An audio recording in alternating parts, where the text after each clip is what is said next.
Ce programme est financé par les amis et partenaires du ministère de Joyce Meyer. Mais Dieu nous a donné un antidote pour la peur. Et c'est la foi. La foi. Quand la peur tape à votre porte, envoyez la foi pour répondre.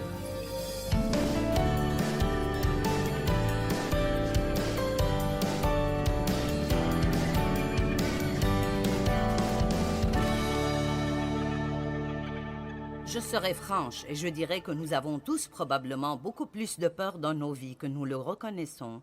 Et d'habitude, si vous avez une grande peur et votre cœur bat, vous savez, c'est vraiment « Oh, j'ai si peur ». Vous comprenez ça, n'est-ce pas? Mais je pense qu'il y a beaucoup plus de peurs sous-jacentes qui sont là depuis si longtemps que nous nous sentons à l'aise avec et nous ne reconnaissons pas vraiment qu'elles sont là. Combien d'entre vous pensent que c'est très possible que ce soit le cas? Et donc, je dis, soyons libérés de la peur. D'accord? Et vous ne pouvez pas être libérés de quelque chose que vous ne reconnaissez pas. Et donc,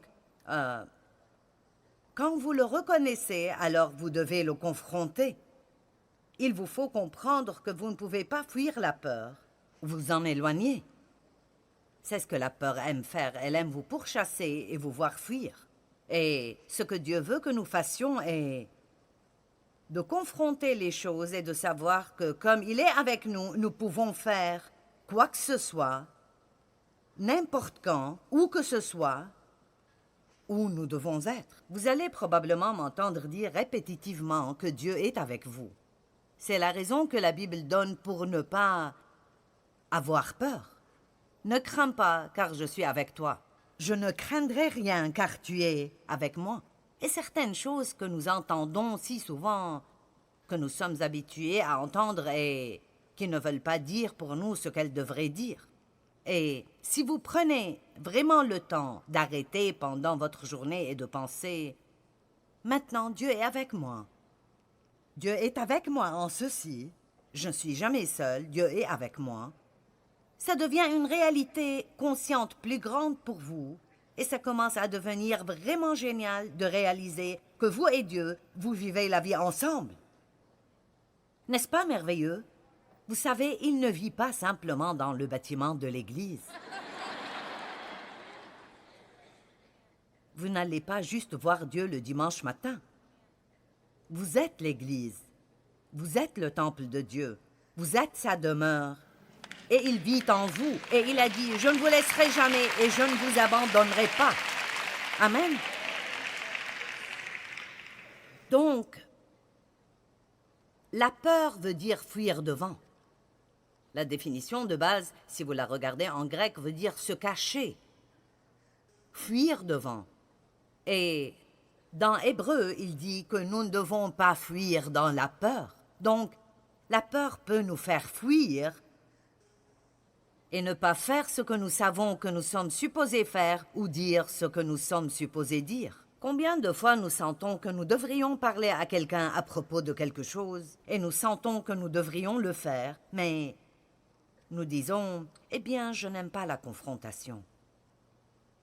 Et même si vous n'aimez pas faire quelque chose, ça ne veut pas dire que vous ne devez pas le faire. Nous n'aimons pas tous tout ce que nous faisons. C'est pour cela que nous avons besoin du Saint-Esprit en nous pour nous montrer quoi faire. Donc, le courage est d'agir dans la peur. Le courage est de faire ce que vous savez que vous devriez faire, bien que vous ayez peut-être peur. Si vous pensez que vous allez avoir des temps dans votre vie où vous ne ressentez jamais la peur, vous avez tort. Vous la sentirez à différents moments dans vos vies, jusqu'à ce que vous ne soyez plus dans un corps humain, parce que la peur est l'arme numéro 1 que le diable utilise contre le peuple de Dieu pour les arrêter d'avoir leur destinée ordonnée par Dieu. Amen. Je me demande combien de personnes ici se sont éloignées de quelque chose à un point dans votre vie qui était quelque chose que vous étiez supposé faire qui aurait été vraiment, vraiment, vraiment une chose géniale et merveilleuse. Et maintenant vous dites, ah, si seulement j'avais... Eh bien, nous ne mettons pas de ce côté de la vie où nous vivons avec des regrets. Commençons à faire ce que la vie nous dit et vivons dans la foi. Maintenant, le diable a beaucoup de peur et c'est comme un poison. Mais Dieu nous a donné un antidote pour la peur et c'est la foi. La foi. Quand la peur tape à votre porte, envoyez la foi pour répondre. Amen. Maintenant, si vous faites des recherches sur les poisons et les antidotes, vous verrez qu'il y a certains antidotes qui marchent sur certains poisons. Et donc, si vous êtes empoisonné, vous allez à l'hôpital et vous leur dites ce que vous avez pris et quel insecte vous a piqué, et ils vous diront quel est l'antidote. Eh bien, la Bible nous enseigne que l'ennemi viendra contre nous avec la peur, que c'est un esprit mauvais, car Dieu ne nous a pas donné un esprit de peur, mais de puissance, d'amour et une pensée saine. Et nous sommes encouragés à travers la Bible à marcher dans la foi, à vivre par la foi. Et alors je pense que très souvent les gens ont de la foi ou ils utilisent la foi quand ils ont une sorte d'urgence. J'ai besoin d'une percée. Donc nous pensons que nous allons prier avec foi et que nous aurons une percée. Mais la Bible ne nous dit jamais de faire ceci. Elle dit de vivre par la foi. Elle dit que l'homme juste vivra par la foi. Nous devons exercer notre foi à chaque moment de chaque jour. Nous devons vivre par la foi, marcher dans la foi. Et dans Romains 1,17, il nous dit qu'il y a une justice qui est vraiment reliée à notre relation personnelle avec Dieu. Il y a une justice qui est révélée dans la Bible, qui nous mène de la foi à plus de foi, à plus de foi. Et alors, ceci nous amène à ce domaine de savoir que Dieu vous aime et qu'il vous aime complètement et qu'il est juste, fier de vous et qu'il a un bon plan pour votre vie et que vous êtes rendu juste en lui à travers le sang de Christ et que vos péchés ont été pardonnés. Et alors, plus vous comprenez la justice et toutes ses implications, plus votre foi grandit. Et plus votre foi grandit, plus vous serez courageux. Je vais le redire. Plus votre foi grandit, plus vous serez courageux. Parce que si vous ferez un jour quelque chose de digne d'être fait, vous devez être prêt à avoir tort pour découvrir si vous avez raison. Et vous voyez, les gens qui ont peur de Dieu, ou qui craignent que Dieu ne les aime pas, ou qui ont peur que Dieu soit en colère contre eux s'ils font une erreur, ils ne font pas cela. Donc, toute chose, tout ce qui a à voir avec la paix ou la joie ou le succès dans la vie, est basé sur la fondation de savoir qui vous êtes en Christ, que Christ vous aime. Il vous aime, il vous aime, il vous aime, vous aime, vous aime, vous aime, vous aime. Il vous aime, il vous aime, vous aime. Et un autre mot que nous disons beaucoup est que Dieu vous aime inconditionnellement. Et nous entendons ce mot tellement que j'ai décidé d'utiliser un mot un peu différent, et c'est complètement. Complètement. Vous savez, nous sommes tous confrontés par Dieu à différents moments de notre vie, quand Dieu veut que nous montions plus haut. Et donc, j'ai appris à vraiment apprécier cette conviction du Saint-Esprit. Ça ne me gêne pas. Je l'aime, je l'accueille, parce que, pour moi, c'est un signe que Dieu s'occupe de moi, qu'il m'aime. Vous savez, quand j'ai commencé dans ma marche avec Dieu, à chaque fois que Dieu me montrait quelque chose qui ne va pas en moi, je me sentais condamnée. Mais ce n'est pas le but. La conviction n'est pas pour la condamnation. La conviction est pour que nous puissions faire face à une situation et puis s'en occuper avec Dieu pour qu'il puisse faire de nous de meilleures personnes. Et donc, vous savez, quand Dieu travaille en vous, il y a une partie en vous qui est déçue de vous-même, parce que parfois nous faisons des choses et nous ne réalisons pas comment elles affectent les gens. Et quand Dieu vous les montre, vous dites, mon Dieu, vous savez, Mais qui... Bien.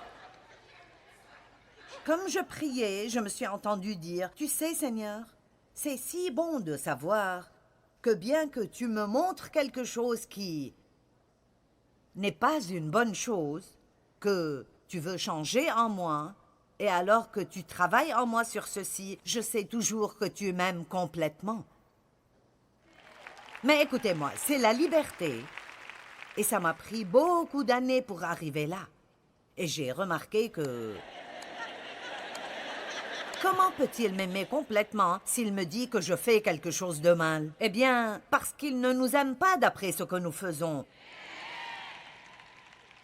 Et c'est difficile pour nous de comprendre ceci. Dieu ne nous aime pas d'après ce que nous faisons. Il nous aime parce qu'il est amour. C'est vraiment tout ce qu'il sait faire. Il ne sait pas comment faire quoi que ce soit d'autre. Amen. Vous avez une justice devant lui qui a été achetée et payée par le sang de Christ. Et elle n'est pas basée sur vos œuvres, mais sur les siennes. Nous ne sommes pas justifiés par nos propres œuvres, mais par les siennes. Et je sais...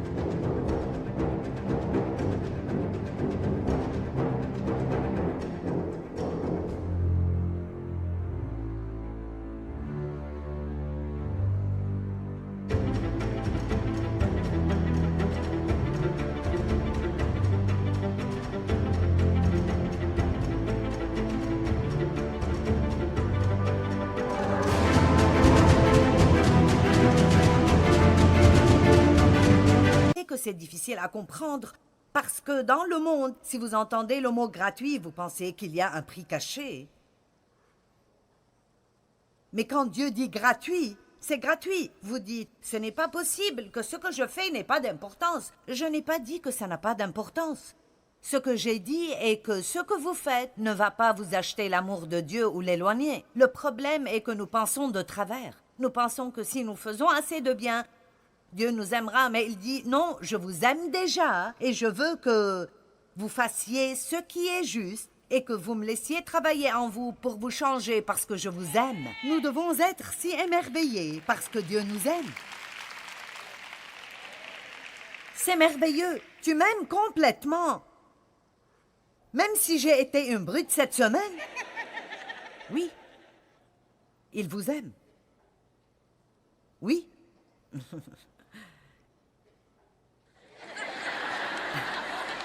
Est-ce que vous allez bien là-haut?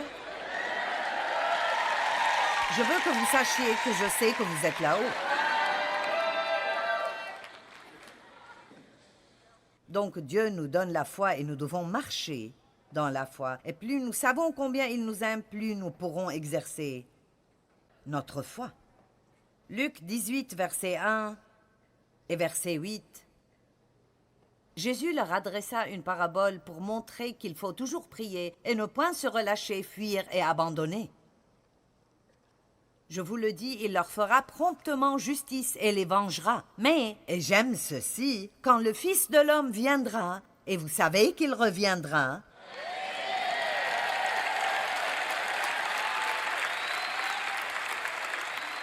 trouvera-t-il de la persistance dans la foi sur la terre? 2 Pierre, chapitre 3, verset 14, dit « Donc, bien-aimés », que tout le monde dise « bien-aimés », parce que nous allons parler de ce mot. « Donc, bien-aimés, en attendant ces choses, appliquez-vous à être trouvés par lui à son retour, sans tache ou blâme. » Donc, il dit « Quand Jésus revient, soyez déterminés pour qu'il ne trouve aucune tache ou blâme. » Deuxièmement, soyez en paix. Troisièmement, libre de la peur. Et quatrièmement, libre de passions agitées et de conflits moraux. Et donc, il met dans la même phrase avec le fait de ne pas être immoral, il dit « Ne vous retrouvez pas dans la peur ». Dieu veut que vous soyez courageux. Il veut que vous soyez audacieux. Il veut que vous priez des prières audacieuses. Très bien, j'ai 2 personnes ici qui semblent être...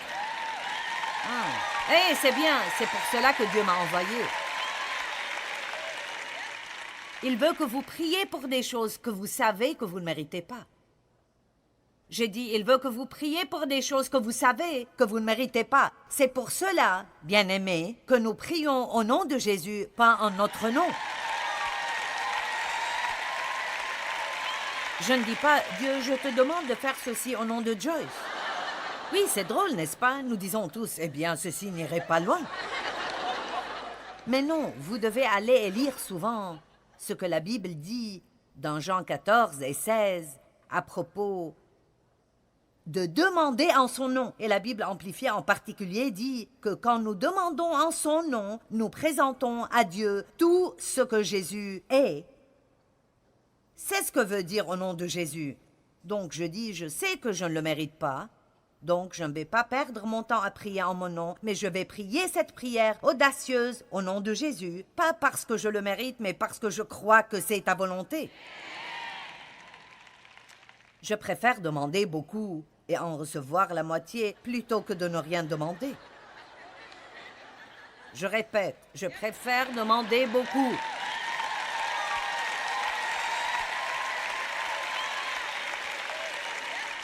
Je préfère demander beaucoup et même en recevoir le quart. Dieu ne sera pas en colère contre vous si vous demandez trop. Maintenant, je ne suggère pas que nous soyons juste avides. Et je ne parle même pas de demander des choses. Demandez à Dieu de se révéler à vous, de vous parler, de vous faire de grandes choses sur terre pour lui, de vous mettre dans une position où vous pouvez exalter son nom et le glorifier. En titre de fait, je pense que nous ne devons pas prier à propos de choses tout le temps.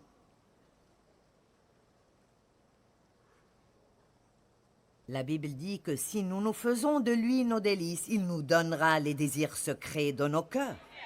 Donc, vous pouvez laisser Dieu savoir ce que vous voulez et vous n'avez pas besoin de rester là. Je prie des prières audacieuses. J'ai demandé à Dieu de me laisser aider chaque personne sur terre et c'est assez audacieux. Mais nous progressons vraiment. Amen. Je suis heureuse de ne pas avoir dit « Oh Dieu, bénis ma petite étude biblique de 20 personnes ». Je veux dire, je ne dis pas que ce n'est pas bien si c'est ce que vous croyez que vous êtes supposé faire. Mais si vous avez une grande vision, vous feriez mieux d'ouvrir votre bouche et de commencer à prier des prières audacieuses. Donc, soyez libres de la peur et libres des passions agitées. Je veux dire cela très simplement. La peur tourmente. Dans 1 Jean 4, il dit « La peur tourmente ». Maintenant, j'ai grandi enraciné dans la peur, juste enraciné dans la peur. Mon père était méchant et il contrôlait tout le monde par la peur. La peur d'être frappé, la peur d'être tapé, la peur de l'énerver, la peur de quoi que ce soit. La peur, la peur, la peur, la peur, la peur. Et ça m'a pris très, très longtemps, avec l'aide du Saint-Esprit, pour me sortir de tout cela. Et je m'occupe toujours de choses, tout comme tout le monde le fait. Personne n'arrive tant qu'il est toujours dans son corps humain. C'est notre but de continuer à avancer. Amen, de continuer à avancer, d'aller en avant. Donc, est-ce qu'il trouvera de la foi? Quand il reviendra, Hébreux 11:1 dit « La foi est une ferme assurance des choses qu'on espère, une démonstration de celles qu'on ne voit pas. » Donc, quand vous avez une manifestation, vous n'avez plus vraiment besoin de foi. Mais quand vous ne voyez pas ce que vous espérez voir, là, vous avez besoin de foi. J'ai la foi, que Dieu est avec moi ce soir et que les 10 mots suivants qui sortent de ma bouche auront tous un sens. Mais quand je rentre chez moi et je sens que j'ai bien prêché, alors je n'ai plus besoin de la foi pour cela. Donc je dois avoir la foi. Que j'aurai une bonne nuit de sommeil ce soir et puis avoir la foi que tout ira pour le bien demain. Nous marchons dans la foi, nous vivons par la foi. Et puis j'aime particulièrement une définition que la Bible amplifiée donne dans Colossiens chapitre 1, à propos de la foi, que la foi est l'appui de la personnalité humaine entière sur Dieu, dans la foi et la confiance absolue en sa puissance, sa sagesse et sa bonté. Sa puissance, sa sagesse et sa bonté. En d'autres termes, Dieu a la puissance de faire ce qui doit être fait dans votre vie. Il a la sagesse de savoir comment le faire comme il faut et il est assez bon pour vouloir le faire même avec quelqu'un qui ne le mérite pas. Maintenant, qui ne serait pas enthousiasmé avec un Dieu comme ça? Ça me gêne vraiment, les images que le monde montre de Jésus parfois. Ce petit type émacié, vous savez. Et de petits bébés, de gros bébés anges avec de petites ailes. Allez, quand vous rencontrez votre premier ange, ce ne sera pas un gros petit bébé avec de petites ailes. Il vous donnera probablement une peur bleue, cet ange.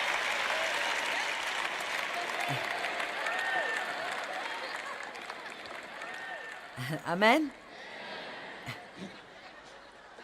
Mon Dieu, Jésus a du feu dans les yeux et une épée qui sort de sa bouche. Et il vient sur un destrier blanc. Sa robe est tachée de sang. Vous savez, c'est comme « Wouh !» Très bien. Exode 14, 10. Pharaon approchait. Les enfants d'Israël levèrent les yeux, et voici, les Égyptiens étaient en marche derrière eux. Et les enfants d'Israël eurent une grande frayeur et crièrent à l'Éternel. Maintenant, Dieu les délivrait, et ils étaient pourchassés par l'ennemi. Vous sentez parfois que bien que Dieu soit en train de vous délivrer, des fois vous êtes pourchassés par l'ennemi. Et il y avait la mer Rouge devant eux, ce qui était une impossibilité. Et ils étaient pourchassés par l'ennemi derrière eux. Eh bien, c'est ce que vous appelez être pris entre le marteau et l'enclume. Amen. Mais dans notre cas, nous avons le roc avec nous et il nous aide dans les endroits difficiles. Mais je suis sûre que nous avons tous une sorte de mer Rouge devant nous, une impossibilité que nous ne savons juste pas comment nous allons la dépasser. Allez, est-ce que quelqu'un a cela dans sa vie? Je ne sais pas comment je pourrais faire cela. Amen. Puis si vous regardez derrière vous, vous dites « Oh non, le diable me pourchasse toujours ». Et leur tentation était de courir où ils...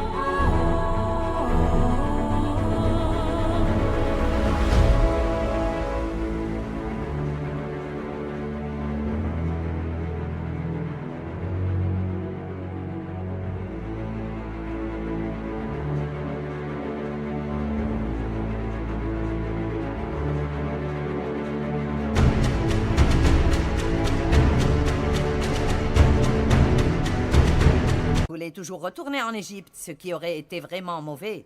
Mais c'est ce que les gens font parfois. Ils retournent d'où ils sont venus parce qu'ils ne veulent pas s'occuper de ce qui les fera aller en avant. Et c'est la dernière chose que vous voudriez faire. Ils dirent à Moïse, n'y avait-il pas des sépulcres en Égypte sans qu'il fût besoin de nous mener mourir au désert? Que nous as-tu fait en nous faisant sortir d'Égypte? Maintenant, ils blâment Moïse. Et c'est un autre message. N'est-ce pas là ce que nous te disions en Égypte? Laisse-nous servir les Égyptiens, car nous aimons mieux servir les Égyptiens que de mourir au désert. Là, ils ont une mauvaise attitude. Allez, quand vous êtes dans cet endroit, combien d'entre vous diront alors « Seigneur, je sens juste que je vais mourir. C'est juste, ça me tuera. Allez, ceci me tuera simplement, je ne peux pas faire ceci, je veux mourir. » Allez, Dieu merci pour le verset 14. Je suis désolé, retournons au verset 13. Moïse répondit au peuple, « Ne craignez rien, restez en place, ferme confiance sans peur, et regardez la délivrance que l'Éternel va vous accorder en ce jour, car les Égyptiens que vous voyez aujourd'hui, vous ne les verrez plus jamais. »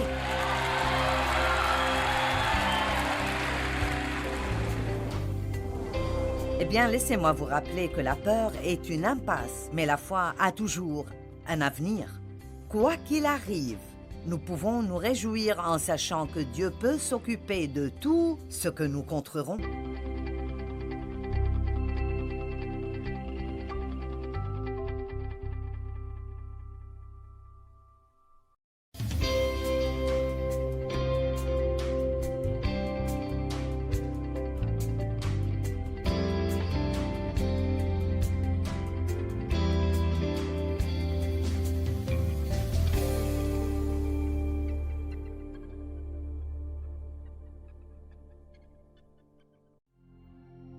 Ce programme est financé par les amis et partenaires du ministère de Joyce Meyer. Si vous pensez que vous allez arriver à un temps où vous ne ressentez jamais la peur, vous avez malheureusement tort. Vous allez ressentir la peur dans votre vie jusqu'à ce que vous ne soyez plus dans un corps humain parce que la peur est l'arme numéro 1 que le diable utilise contre le peuple de Dieu pour les arrêter d'avoir leur destinée ordonnée par Dieu.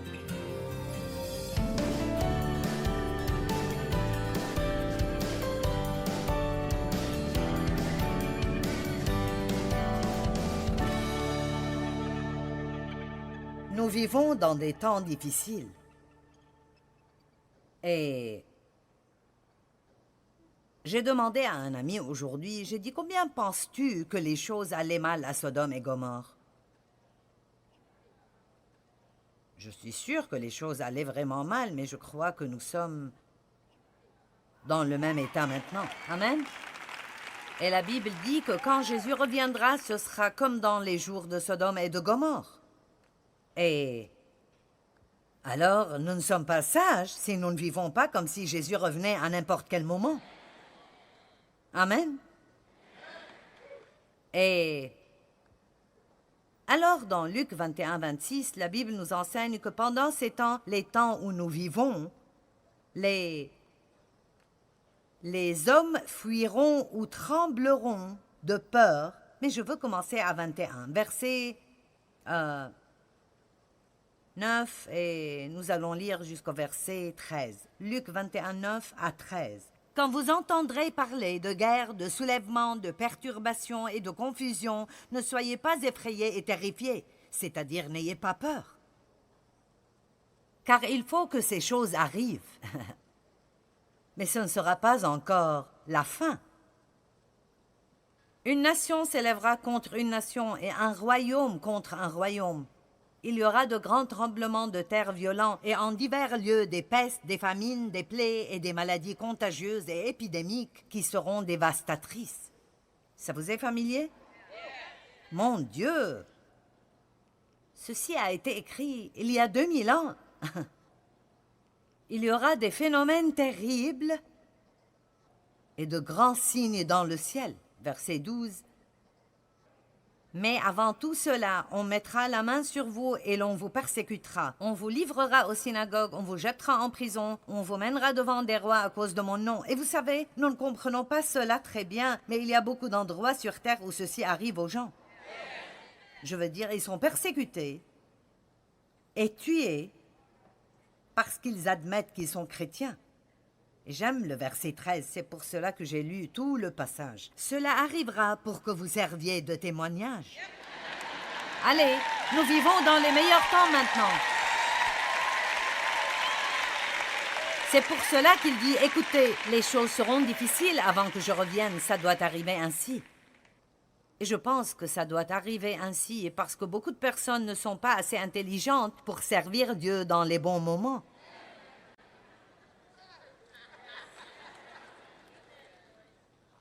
Et alors, nous allons peut-être avoir assez de temps difficile pour motiver ces gens qui sont dehors en marche. Mais ils chercheront quelque chose qui leur dit peut-être vraiment Dieu est réel et nous le connaissons. Allez, j'ai dit, nous le connaissons. C'est pourquoi la Bible dit, quand il reviendra, trouvera-t-il de la foi dans le monde? Quand il reviendra, il voudra trouver 4 choses. Une église sans tache ni blâme, des gens en paix au milieu de tous les troubles, des gens qui n'ont pas peur et des gens qui n'ont pas beaucoup d'immoralité dans leur vie. Nous avons un but ordonné par Dieu devant nous et nous avons l'Esprit Saint pour nous aider à accomplir la mission que Dieu nous a donnée. Maintenant, laissez-moi juste vous dire ceci. Il y a beaucoup de chrétiens malheureux. Nous en avons ici et nous en avons beaucoup qui nous regardent à la télé maintenant. J'étais si malheureuse pendant longtemps et j'étais une croyante. Et c'est vraiment un oxymoron. Je veux dire, comment être malheureuse si vous savez que vous n'allez pas en enfer? Je veux dire, c'est assez pour donner le sourire, je pense. Peut-être, je l'espère. Amen. Et je crois que beaucoup de gens sont malheureux, bien qu'ils soient sauvés parce qu'ils vivent pour le mauvais but. Le but pour lequel ils vivent est de se faire plaisir et d'obtenir ce qu'ils veulent et de se sentir bien concernant tout au lieu de dire à Dieu « Me voici, envoie-moi ». « Me voici, envoie-moi ». Quand Ésaïe a dit cela à Dieu « Me voici, envoie-moi », il n'avait aucune idée de ce qu'il serait envoyé faire. Il n'a pas demandé ce que serait son salaire ni son programme de vacances. Il n'a pas demandé son plan de retraite. Il a dit « Me voici, envoie-moi ». Il a signé un contrat en blanc. Il a signé un contrat en blanc.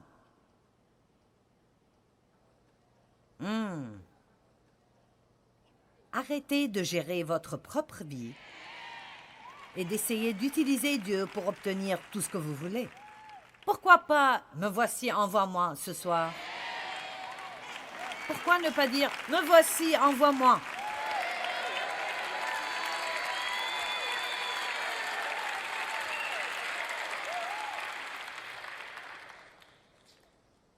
Votre joie reviendra rapidement. Maintenant, 1 Thessaloniciens 4, 16 à 18. Ceci est juste pour vous encourager.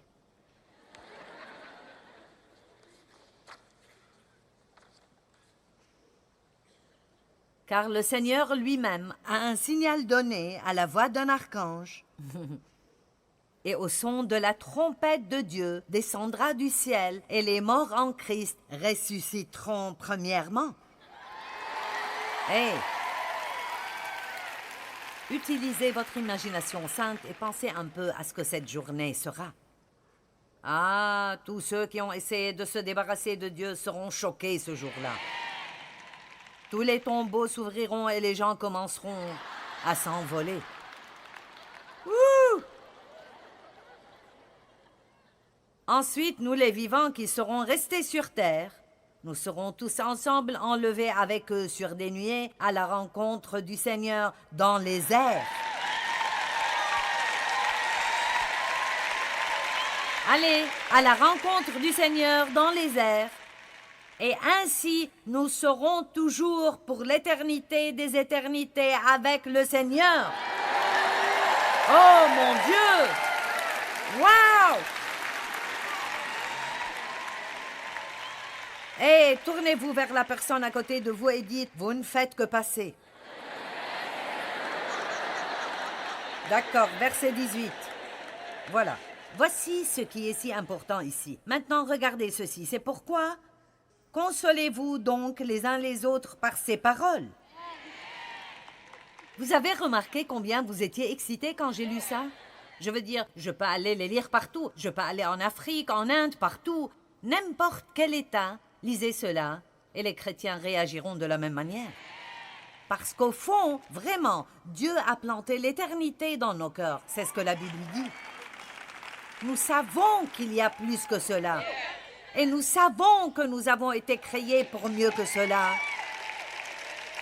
Et nous essayons de traverser en beauté. Et j'essaye de vous aider à faire cela. Et vous devez vous aider l'un l'autre pour faire cela. Et vous devez vous encourager l'un l'autre au milieu de tout ce qui arrive. Maintenant, laissez-moi vous dire ça. Au lieu de juste vous mettre en groupe et de grogner concernant la société.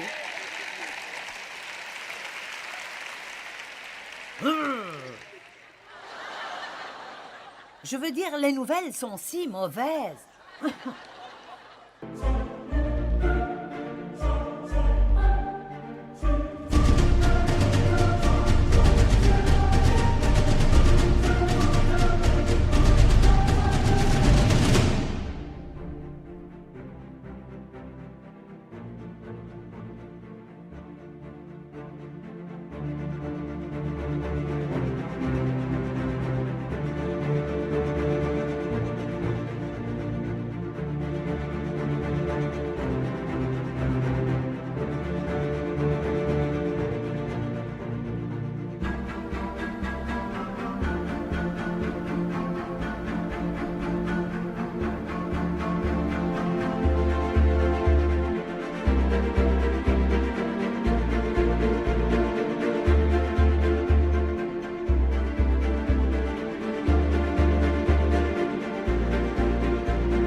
Vous devez être un croyant fort juste pour lire les gros titres. Au lieu de faire cela, quand vous entendez les gens dire ce genre de truc, dites « Mais le Seigneur revient !» Mais Jésus revient. Amen. Et indépendamment de ce que nous voyons, Dieu est vivant sur la planète Terre et il a le contrôle.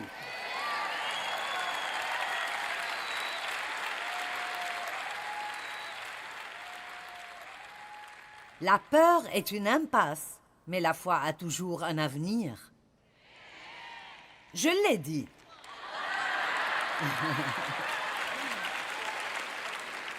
Ceci sera sur l'Internet sous Joyce Meyer a dit. C'est drôle quand je cherche des citations et je trouve les miennes. Écoutez, la fin des temps est un nouveau commencement pour nous. Rien qui devrait nous irriter. J'ai souvent pensé à pourquoi la Bible ne dit pas plus concernant ce à quoi ça ressemblera là-bas. Et vous savez ce que j'ai eu comme conclusion? Pourquoi la Bible ne dit pas plus concernant ceci? Elle en dit un peu, mais nous aimerions avoir plus de détails, n'est-ce pas? Comme, est-ce que j'aurai un travail ou est-ce que je vivrai? Oh Seigneur, est-ce que je serai responsable de quelque chose là-bas? Le Seigneur ne nous en dit pas plus parce que je pense que ce sera si merveilleux. Maintenant, écoutez, il n'y a absolument pas de mots que nous pouvons comprendre qui décriraient cela. C'est ce que je pense.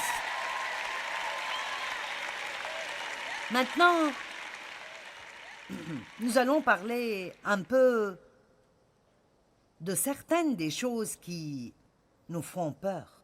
Allons-y, Marc chapitre 4, verset 35 dit « Ce même jour, quand le soir vint, Jésus leur dit « Passons à l'autre bord du lac. »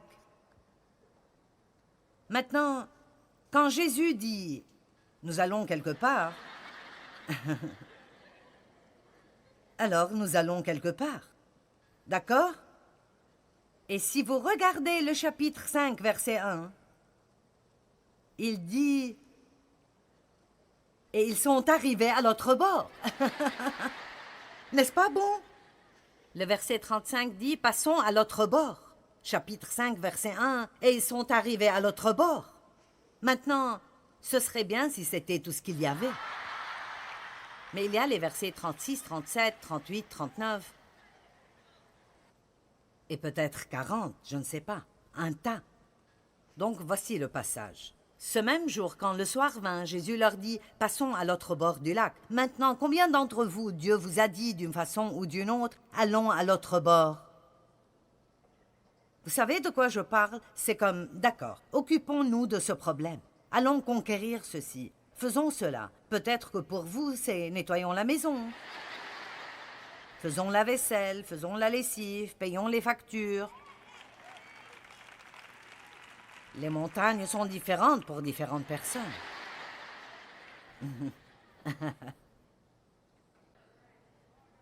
Après avoir renvoyé la foule, ils l'emmenèrent avec eux dans la barque où il se trouvait. Et il y avait aussi d'autres barques avec lui. Donc il y avait plus qu'une seule barque. Il s'éleva un grand tourbillon de proportions ouraganesques et les flots se jetaient dans la barque au point qu'elle se remplissait déjà. Donc la première chose qui arrivera quand nous nous dirigeons vers l'autre bord de quoi que ce soit est que nous allons avoir une tempête. À quoi se rapporte la tempête? Eh bien, c'est l'ennemi qui essaye de nous effrayer. Allez, nous parlons de la peur. C'est l'ennemi qui essaye de nous ramener à la rive, de nous faire trouver un endroit sauf pour parquer le bateau. Et Jésus était à la poupe du bateau. Il dormait. Je veux dire, allez, il dormait. Jésus dort et j'ai une tempête.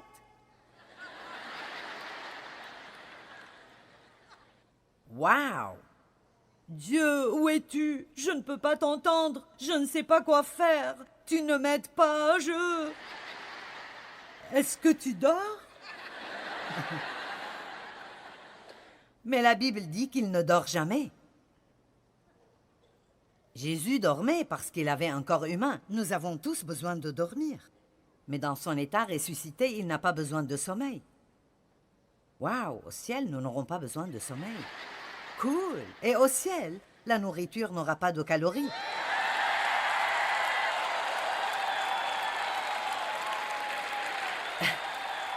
Ceci est dans Joyce, chapitre 1, verset 2.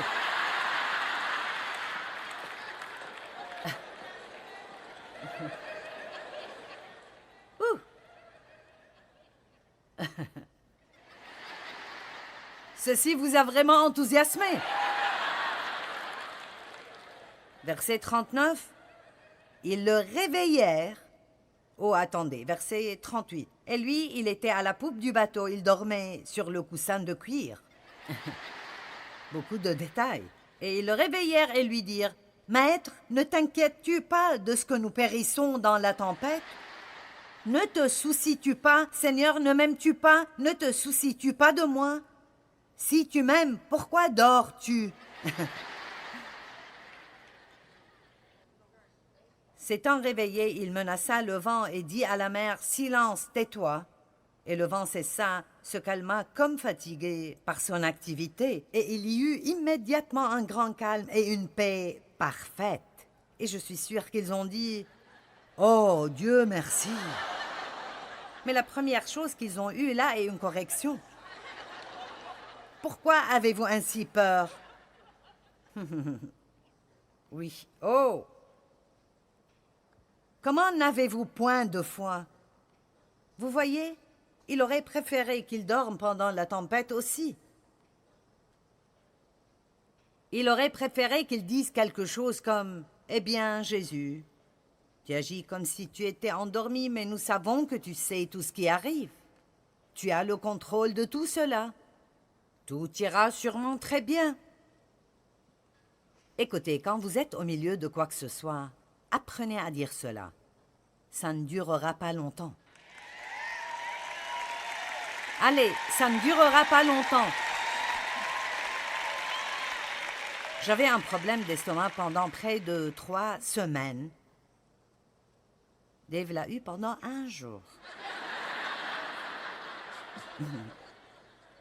Mais non, Dave et moi, nous opérons d'après des plans différents.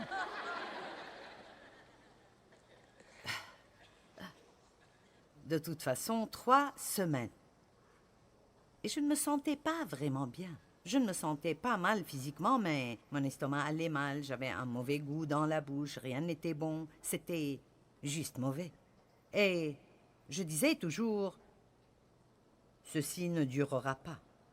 Les gens me disaient, comment vas-tu? Je disais, j'ai toujours un problème, mais il ne durera pas.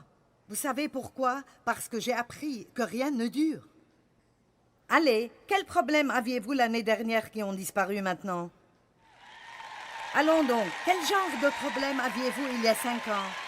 peut-être que si vous étiez là quand j'étais venue l'année passée, vous aviez peur de quelque chose d'autre qui a été résolu maintenant. Vous savez, le truc de la peur, c'est qu'en fait, la peur de ce que quelque chose arrive est généralement pire que si cette chose arrive.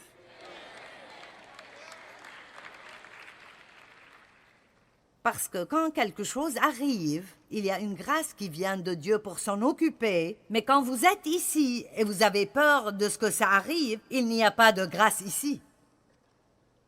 Alors vous avez le tourment. Ça va? Vous apprenez quelque chose? Très bien. Je dis toujours, nouveau niveau, nouveau démon. Paul a dit, une grande porte d'opportunité s'est ouverte devant moi et avec beaucoup d'adversaires. C'est dans 1 Corinthiens 16:9. Ésaïe 41:10, ne crains rien, n'aie aucune peur. Pourquoi? Je suis avec toi. Allez, dites, Dieu est avec moi. Ne promène pas des regards inquiets. Vous pouvez vous fourrer dans de gros problèmes si vous regardez vos circonstances un peu trop. Si vous en parlez un peu trop. Si vous regardez l'ennemi. Si vous regardez la mer Rouge. Vous savez, il y a des années, quand j'ai laissé mon travail pour me préparer pour ce ministère qui était juste une image dans ma tête à ce moment. Je veux dire, j'ai fait des choses radicales. Vraiment, comme si ce n'était pas Dieu, ce serait vraiment stupide. Et donc, chaque mois, nous n'avions pas assez d'argent et nous avions besoin d'un miracle de Dieu. Je me souviens toujours de quand il nous manquait 40 $ à chaque mois pour payer nos factures. Et à chaque mois, Dieu nous a donné un miracle. Mais à chaque mois, je passais par ma crise de panique. Qu'est-ce qui va arriver? Blablabla. Bla, bla. Et oh, Dave, je voulais qu'il commence à s'inquiéter avec moi et il ne le faisait pas. Combien d'entre vous savent que quand vous vous inquiétez et vous êtes énervé, vous ne pouvez pas supporter que quelqu'un soit en PRI et passe du bon temps? C'est comme « Je dois tout faire ici !»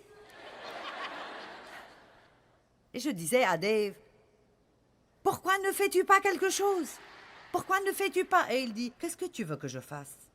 Et je me souviens, je sortais le chéquier et je sortais toutes les factures. Et je m'assurais des chiffres encore et encore pour m'assurer que je n'ai pas fait d'erreur ou si je pouvais trouver de l'argent. Et je m'énervais juste tellement. Pourquoi? Parce que je regardais tout autour de moi. Est-ce que vous savez de quoi je parle? Dave disait, nous disons...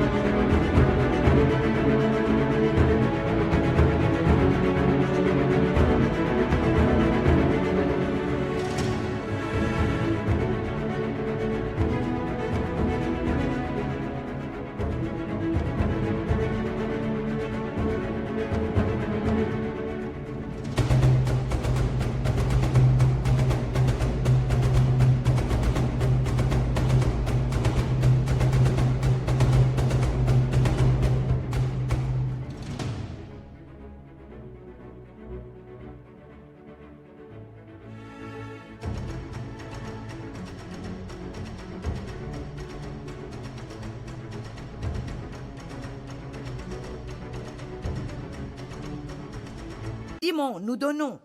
Tu as laissé ton travail parce que tu crois que c'est ce que Dieu t'a dit de faire. Il pourvoit à nos besoins chaque mois. Maintenant, viens regarder la télé avec moi et les enfants. Oh non!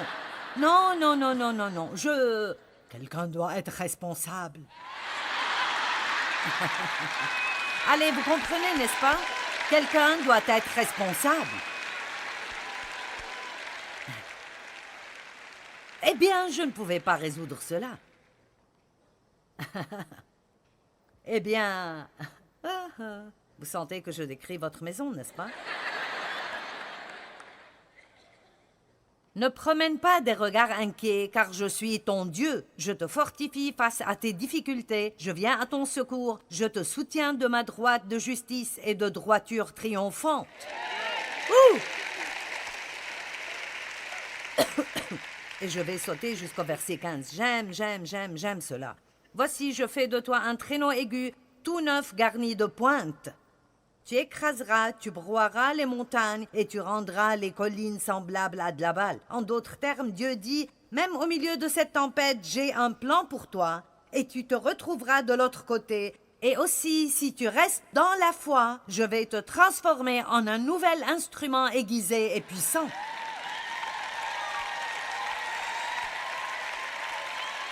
Allez, laissez-moi dire quelque chose. Vous n'allez pas aimer cela, mais ce que vous traversez maintenant finira par être pour votre bien. Ça finira par être bon pour vous. Si vous ne perdez pas confiance en Dieu, vous grandissez spirituellement et ça fait vraiment mal, mais ça vaudra le coup. Allez.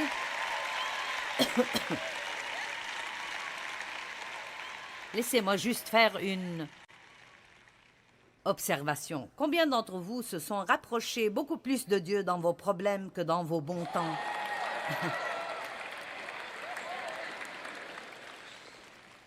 Bien, j'ai prouvé mon point. Maintenant, je veux dire, je pourrais lire Habacuc 3, mais pourquoi pas, car le figuier ne fleurira pas. La vigne ne produira rien, le fruit de l'olivier manquera, les champs ne donneront pas de nourriture. Les brebis disparaîtront du pâturage et il n'y aura plus de bœufs dans les étables, toutefois je me réjouirai. D'accord, disons-le d'une façon que nous comprenons mieux. Bien que j'ai perdu mon travail et que mon fils se soit battu de nouveau à l'école et que ma carte de crédit ait été compromise 2 fois ce mois et que maintenant le docteur veut que je fasse une colonoscopie.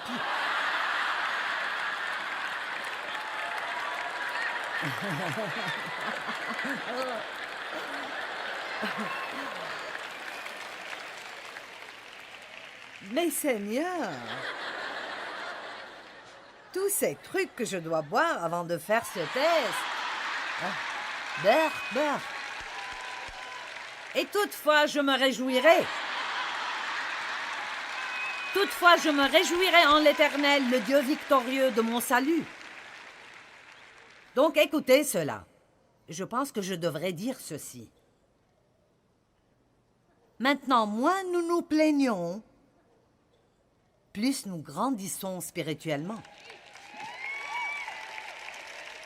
Allez, ceci vaut bien votre venue. Parce que voici l'essentiel. Si nous pouvons juste dire à quelqu'un d'autre et qu'il se sente désolé pour nous,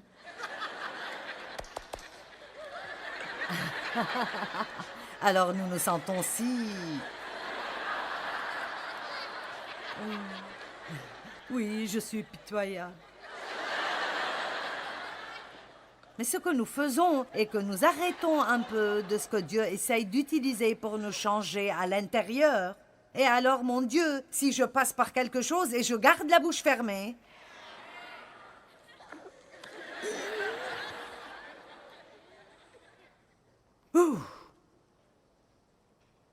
quand j'ai un virus et je dis à Dave combien je me sens mal, il dit alors, oui, j'avais ça la semaine dernière pendant 3 jours. Pourquoi ne m'as-tu pas dit? Il dit, eh bien, tu ne peux pas m'aider. Maintenant, je ne pense pas nécessairement que ce soit la meilleure façon d'opérer, mais c'est pour donner un exemple. Allez, c'est pour donner un exemple. Je vais redire ça parce que je n'avais pas ça dans mes notes. Je pense que c'est une chose de Dieu. Moins nous nous plaignons, plus nous grandissons.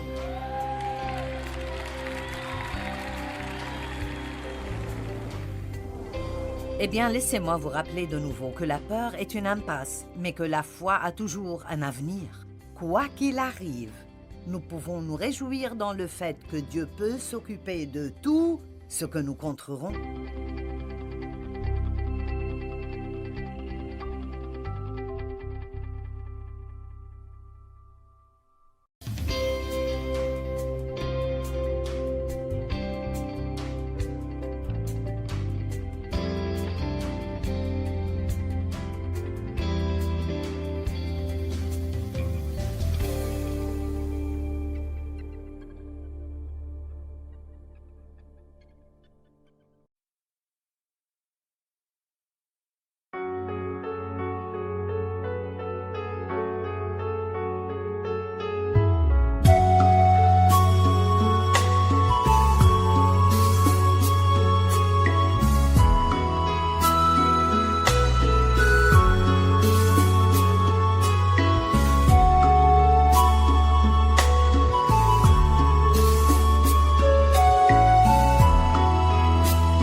đi khắp phương trời vẫn nhớ tới quê hương.